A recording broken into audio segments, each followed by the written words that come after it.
আপোনালোকৰ সকলোকে ধন্যবাদ জনাই মোৰ পালৰ পৰা লগত আৰু থাকিল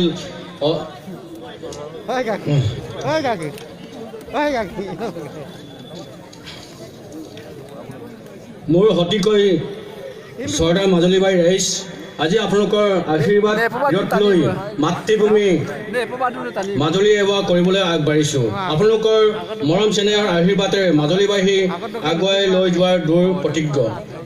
লগতে এই ক্ষেত্ৰত মোক আগুৱাই লৈ যোৱাৰ আশীৰ্বাদ প্ৰদান কৰাৰ মাননীয় মুখ্যমন্ত্ৰী হিমন্ত বিশ্ব শৰ্মাদেৱ ডাঙৰীয়া, মাননীয় সভাপতি ভৱেশ কলিতা ডাঙৰীয়া, বিজেপি কেন্দ্ৰীয় ৰাজ্যিক নেতৃত্বৰ ওচৰত মই ঋণিকী হৈ ৰ'ম।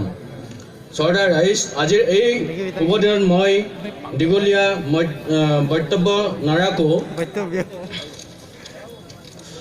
যোৱা 5 বছৰত মাজুলী যথেষ্ট উন্নয়ন হৈছে।